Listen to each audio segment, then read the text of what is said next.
एक जंगल में काला बाघ भोजन की तलाश में इधर उधर भटक रहा था। उसे कहीं भी कोई भी शिकार नहीं मिल रहा था। वो परेशान होकर भूख के कारण इधर उधर भटक रहा था। काफी देर तक शिकार की तलाश करने के बाद थककर वह एक पेड़ के नीचे बैठकर सोचने लगा। अरे मर गया रे।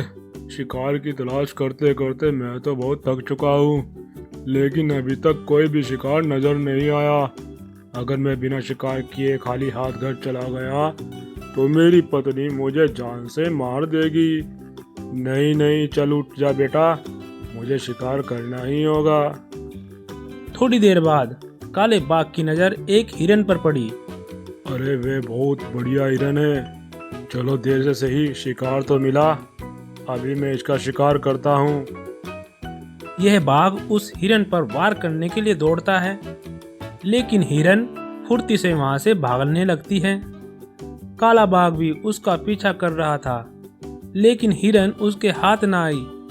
पीछा करते करते वह काला बाघ अचानक से कांटों भरे गड्ढे में गिर जाता है और मदद करने के लिए पुकारता है। अरे अरे अरे बचाओ, अरे अरे बचाओ मुझे, मैं इस कांटे भरे गड्ढे में गिर गया हूँ। ये कांटे तो मेरी जान ले लेंगे। कोई है, बचाओ मुझे, बचाओ। तभी वहां से एक हीरे का हाथी गुजर रहा था। हाथी को उस काले बाघ की आवाज आती है। अरे लगता है ये बाघ मुसीबत में है, मुझे जाकर उसकी सहायता करनी चाहिए। तभी वह हीरे का हाथी दौड़कर उस काले बाघ के पास पहुंचा। काला बाघ उस हीरे के हाथी को देखकर बोला, मेरे दोस्त हाथी, मुझे इस गड्ढे से बाहर निकालो। मैं बहुत मुसीबत में हूँ, मुझे बाहर निकालो। मैं तुम्हारा जिंदगी भर ये एहसान नहीं भूलूंगा। अरे बाघ, तुम घबराओ नहीं, मैं तुम्हें अभी निकालता हूँ। इतना कहकर वह हाथी उस काले बाघ को बाहर निकाल देता है। तुम्हारा बहुत बहुत शुक्रिया मेरे दोस्त हाथी। अगर तुम नहीं होते तो मैं इस कांटे के गड्ढे में तड़प तड़प कर मर जाता। और वैसे पहले कभी तुम्हें इस जंगल में नहीं देखा। तुम तो दिखने में सबसे अनोखे हो और बहुत सुंदर भी। हाँ हाँ बाघ, मैं पास के जंगल से आया हूँ। मेरे पास कुछ जादुई शक्तियाँ हैं। उस जंगल के कुछ खूंखार जानवर मेरी इन शक्तियों को पाना चाहते थे, जिस वजह से मैं वहां से बचकर इस जंगल में आ गया हूँ। अरे तुम्हारे पास जब इतनी शक्तियाँ हैं तो तुम उनसे क्यों डर के भागे हो? बाघ, मैं अपनी शक्तियों को अपने लिए इस्तेमाल नहीं कर सकता, और तुम मुझसे वादा करो इन शक्तियों के बारे में किसी को भी नहीं बताओगे। हाँ हाँ, मैं वादा करता हूँ, मैं ये बात किसी को नहीं बताऊंगा। लेकिन मैं बहुत भूखा हूँ और मेरी पत्नी भी बहुत भूखी है, और इस जंगल में मुझे कोई भी शिकार नहीं मिला। एक हिरन मिला था, लेकिन उसका पीछा करते करते मैं उस गड्ढे में गिर गया था। कोई बात नहीं बाघ, मैं अपनी शक्तियों से तुम्हारे लिए बहुत सारा खाना देता हूँ। फिर वह हाथी अपनी शक्तियों से बहुत सारा भोजन ला देता है। यह देखकर वह काला बाघ खुश हो जाता है और वह हाथी को धन्यवाद बोलकर अपनी पत्नी बाघिन के पास जाता है। इतना सारा खाना देखकर उसकी पत्नी बाघिन बोली, अरे क्या बात है बाघ, इतना सारा भोजन, लगता है आज किसी बड़े जानवर का शिकार किया है। फिर काला बाघ अपनी पत्नी को उस जादुई हीरे के हाथी के बारे में सब कुछ बता देता है। यह सुनकर बाघिन बोली, अरे वाह, हीरे का हाथी, वो भी जादुई शक्ति वाला।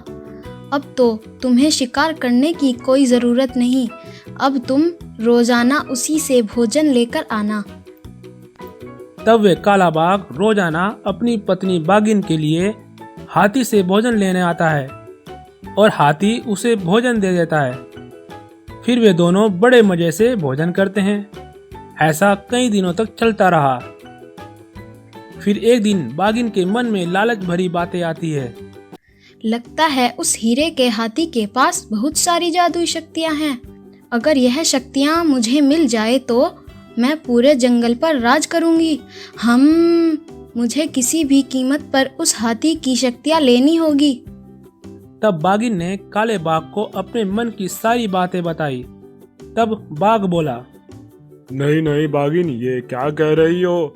उस हाथी ने मेरी जान बचाई है, मैं उसे धोखा नहीं दे सकता।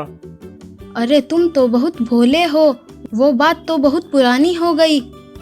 देखो, तुम्हें ऐसा करना ही होगा क्योंकि मुझे इस जंगल पर राज करना है। तुम्हें उस हाथी को बहला फुसला कर यहाँ लाना होगा। नहीं नहीं, मैं ये नहीं कर सकता। अगर तुम ऐसा नहीं करोगे तो मैं तुम्हें छोड़कर चली जाऊंगी। अरे भगवान, ऐसा मत करना। जो तुम चाहती हो मैं ऐसा ही करूँगा, बस तुम मुझे छोड़कर मत जाना। ऐसा कहकर काला बाघ हाथी के पास जाता है। अरे मेरे दोस्त, क्या बात है? आज तुमने आने में बहुत देर कर दी। मेरे हाथी दोस्त, दरअसल बात यह है, मेरी पत्नी बाघिन तुमसे मिलना चाहती है। क्या तुम उससे मिलने मेरे घर चल सकते हो? हाँ हाँ, क्यों नहीं मेरे दोस्त, चलो चलते हैं। तब वे काला बाघ हाथी को लेकर अपने घर लेकर आता है। बाघिन इस हीरे के हाथी को देखकर बहुत खुश हो जाती है और धोखे से उस हाथी को बड़ी रस्सी से बांध देती है। हाथी ये देखकर हैरान हो जाता है। दोस्त, ये सब क्या है? मुझे ऐसे क्यों बांध दिया है? देखो दोस्त, मेरी पत्नी ये चाहती है कि तुम अपनी सारी शक्तियाँ उसे दे दो। अरे मेरे दोस्त, तुम्हें ये बात पहले ही बतानी थी। मैं तो अपनी सारी शक्तियाँ अपनी गुफा में ही छोड़ आया हूँ। अगर तुम्हें वे सारी शक्तियाँ चाहिए तो तुम्हें मेरे साथ मेरी गुफा में जाना होगा। तब काला बाघ और बाघिन हाथी के साथ उसकी गुफा के पास जाते हैं। दोस्तों, मेरी शक्तियाँ इस गुफा के अंदर है। तुम दोनों अंदर जाओ और वे सारी शक्तियाँ ले लो। ये दोनों बिना सोचे समझे उस गुफा के अंदर चले जाते हैं और हाथी अपनी जादुई शक्तियों से उस गुफा को हमेशा के लिए बंद कर देता है और वे दोनों अंदर ही बंद हो जाते हैं और भूख के कारण एक दूसरे को ही मार देते हैं। तो इस तरह से बाघ और बाघिन ने लालच के चक्कर में आकर खुद ही अपनी जान गंवा दी। दोस्तों, कहानी पसंद आए इस वीडियो को लाइक करें और ऐसी ही इंटरेस्टिंग वीडियो के लिए हमारे चैनल को सब्सक्राइब करें।